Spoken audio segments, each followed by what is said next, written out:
కావాలను media రంగంలో సంచలనం సృష్టిస్తున్న 33 RTD news channel కు తెలుగు రాష్ట్రాల్లో బ్యూరో, స్టాఫ్ రిపోర్టర్లు, డివిజన్ రిపోర్టర్లు, మండలాల రిపోర్టర్లు, స్టింకర్లు, యాడ్ మేనేజర్లు కావాలను. ఆసక్తి కలవారు సంప్రదించండి 9493075115.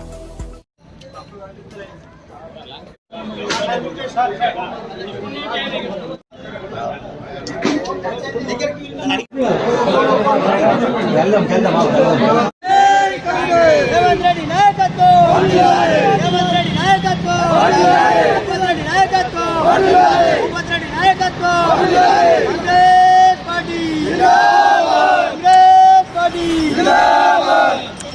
సోనియా గాంధీ నాయకత్వం, రాహుల్ గాంధీ నాయకత్వం, రేవంత్ రెడ్డి నాయకత్వం, భూపత్ రెడ్డి నాయకత్వం.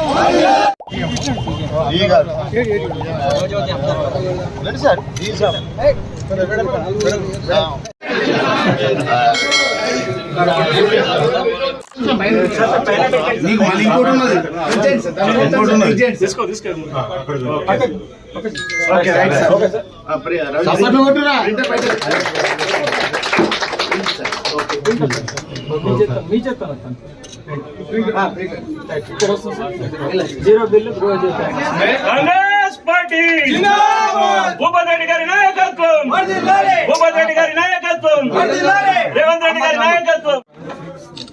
మన ఎన్నికలప్పుడు చెప్పినప్పుడు సో ఇవాళ ఇప్పుడు అది ఇంప్లిమెంట్ అయింది. మీ ఇంటికి కరెంట్ బిల్లు ఇవాళ 600 రూపాయలు అనుకో, 4 రూపాయలు తక్కువ, 600 రూపాయలు ఇవాళ గవర్నమెంట్ మీకు ఇచ్చినట్టు. 200 యూనిట్ల లోపల కాలిస్తే మీకు బిల్లు రాదు, 0 బిల్లు వస్తుంది.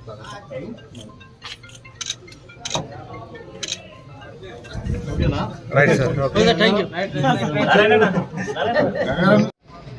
అయిపోతుంది.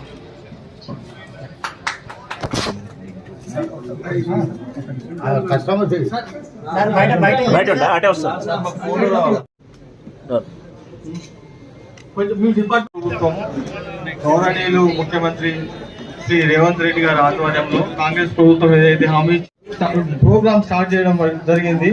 సో ఇట్టి ప్రోగ్రామ్ కి చేసినటువంటి పెద్దలందరికీ ధన్యవాదాలు తెలుపుతున్నాము. సీజీఎం ఫైనాన్స్ అంటే మన జిల్లాకు మొత్తానికి ఆయన సారే పర్యవేక్షిస్తున్నాడు. సార్ యాక్చువల్గా అక్కడ రిపోర్ట్ వాళ్ళకి ఎలాంటి అపోహలు ఫామ్స్ తీసుకున్నా కూడా మళ్ళీ వెరిఫికేషన్ చేసిండ్రు.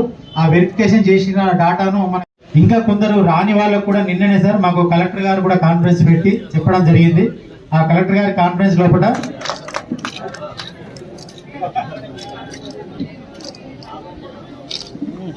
ఇంకా 3 ఉన్నాయి కదా, ఇంకా 3 బెనిఫిషియర్లు గారు అలాగే గౌరవ ఎమ్మెల్యే చేతుల మీదుగా 0 బిల్ ఇవ్వడం జరుగుతుంది. సాజిద్ గారికి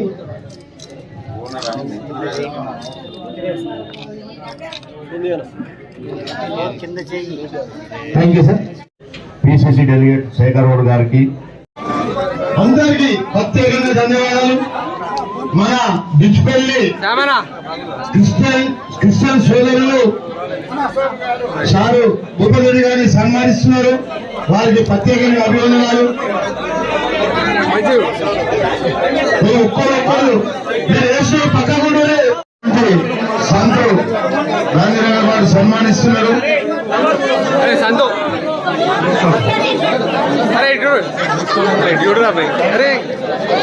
వారికి సుమేట్ డైరెక్టర్ రాజేశ్వర్ గారు వచ్చినందుకు వారికి ప్రత్యేకంగా ధన్యవాదాలు.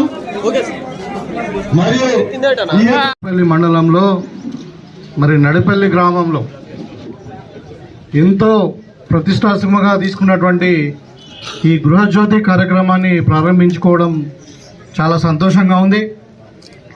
ఈ కార్యక్రమానికి చాలా ఆక్రమణకు గురవుతుంది కాబట్టి మరి దీన్ని కూడా వీలైనంత మట్టుకు మరి అంతా శుభ్రం చేసి ఇక్కడ కూడా ఒక టూరిజం సెంటర్ అవసరం ఉంటే ఒక ఇంటిగ్రేటెడ్ మార్కెట్ యార్డ్ కూడా ఇక్కడ కట్టాలని డిస్ప్లే అంతా రోడ్డు మీద ఇక్కడ అంతా తిరుగుతుంది కాబట్టి ఇంటిగ్రేటెడ్ మార్కెట్ యార్డ్ కూడా కట్టాలని ఒక ఆలోచన ఉంది. అదే ప్రపోజల్ ఉంది, ఇంకా కొంచెం టైం పడుతుంది కానీ ఆలోచన మాత్రం ఉంది. ఇక ఫుట్ ఓవర్ బ్రిడ్జ్ అన్నారు, దాన్ని నేను కరెక్ట్ అంటే అఫీషియల్గా తెలుసుకోవాలి. మరి అది మనం చేయొచ్చా, మరి రైల్వే వాళ్ళ పర్మిషన్ ఏందనేది నేను అదే రైల్వే ఉంది కాబట్టి అవసరం ఉంటే ఈడొక బ్రిడ్జ్ మనం ఇందులో ఒక బ్రిడ్జ్ కట్టమని చెప్పి మేమే కొన్ని రోజుల తర్వాత మేము సెంట్రల్ హెల్త్ మన రైల్వే మినిస్టర్ దగ్గర పోయినా రిప్రజెంటేషన్ ఇస్తాము. ఈ స్థానిక ఎంపీ పట్టించుకుంటాడో మనకు తెలియదు. కానీ అంటే ఇవాళ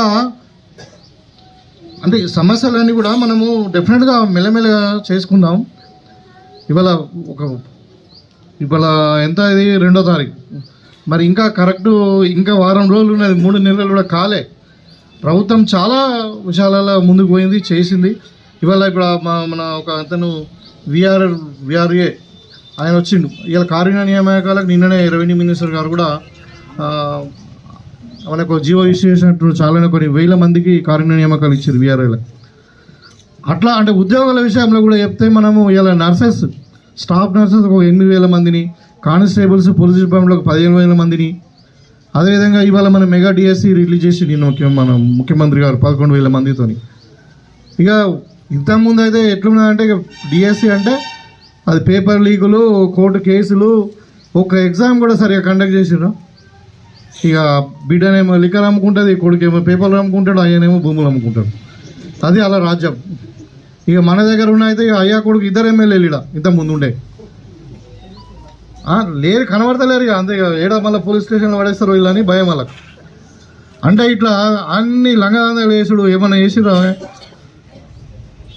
ఇప్పుడు ఇంకా మళ్ళీ ఏదో అంటున్నారు, మళ్ళీ ఎంపీకి నిలబడతాడు అంటే ఇక సగం రోజులు దవకాలం అంటాడు, సగం రోజులు రోడ్డు మీద ఉంటాడు. అంటే ఇట్లా ప్రజలకు ఎట్లా మోసం చేస్తున్నారంటే ఇంకో చెప్తాను. ఇలా బీజేపీ వాళ్ళు అంటున్నాడు పసుపు ధర వేరుగుడికి మేమే కారణం అంటున్నారు. ఆడ పసుపు ధర లేక పాపం రైతులు పండిస్తలేరు. పండించలేక ఏమైంది, పసుపు దొరకలేదు. ఇప్పుడు డిమాండ్ అండ్ సప్లై ఉంటుంది, మీకు ఎకనామిక్స్లో తెలిసవచ్చు. ఏదన్నా ఒక వస్తువు దొరకలేదంటే దాని రేటు పెరుగుతుంది. దొరకకుండా చేసింది ఎవరు? వీళ్ళే. బ్లాక్ మార్కెట్ పసుపు పండించడం తగ్గించారు ధర లేదని. అర్థమైందా? ధర లేదని పండిస్తే ఇవాళ వీళ్ళు రైతులు పండించి తక్కువైతే ధర పెడితే మేమే పెంచిన పసుపు పొడి తెచ్చినామంటారు. చూపిమానండి, పోదాం నడురు, మేము అందరం పోదాం. ఆడున్నది పసుపు పొడి, జిల్లా అంతా వెతుకుదాం, ఆడున్నది పసుపు పొడి చూద్దాం అంటున్నాను. అంటే అట్లా ఇవాళ రైతులు పోనీ గిట్టుబాటు ధరకు మాకు చట్టబద్ధత కావాలని కాంగ్రెస్ పార్టీ రాహుల్ గాంధీ కొట్లాడుతుండు. వాళ్ళేమో దానికి అర్థం అంటారు. ఆ ఢిల్లీలో రైతులను కాల్చేస్తున్నారు. వీళ్ళకి బీసీ కులగానైనా మేము కాంగ్రెస్ పార్టీ తీసుకున్నది. ఇక్కడ తీర్మానం చేసాం అసెంబ్లీలో. ఇక్కడ మన తెలంగాణలో ఫస్ట్ రాష్ట్రం మన దగ్గర చేస్తున్నాం. దేశమంతా చేయవా బాబు అంటే చేయడంట. బీసీ కులగానకు మీకేం అభ్యంతరం ఉన్నది? బీజేపీ వాళ్ళకు రైతులకు గిట్టుబాటు ధర ఇచ్చి చట్టబద్ధ చేయడానికి ఏం అబ్జెక్షన్ ఉంది? దీని మీద సమాధానం చెప్పమని చెప్పి నేను అరవింద్ గారిని అడుగుతా ఉన్నా. మీ స్టాండ్ చెప్పండి. మేము రామాయణకు అనుకూలమే అంటే ఇంకా మోసం చేయడానికి వస్తాను నేను చెప్పేది అది. కాబట్టి ఇంకా రాబోయే కాలంలో ఇంకా చాలామంది వస్తారు. సో మీరు అప్రమత్తంగా ఉండండి. మీ పక్షాన కానీ, మీ పక్షాన్ని నిలబడేది కానీ, చెప్పిన మాట చేసేది కానీ కాంగ్రెస్ పార్టీ అని తెలియజేస్తూ, మరి ఇక్కడ ఈ మొత్తం మీద రాష్ట్రంలో ఇలా 40 లక్షల మంది కుటుంబాలు బెనిఫిట్ పొందుతున్నాయి. అంటే మీకు మ్యాక్సిమం ఎంత ఉంటుందమ్మా అంటే 200 యూనిట్లు అంటే మీకు 900 చిల్లర బిల్ వస్తుంది. 200 కాలుస్తే మీకు నార్మల్గా. అంటే మీకు ఇవాళ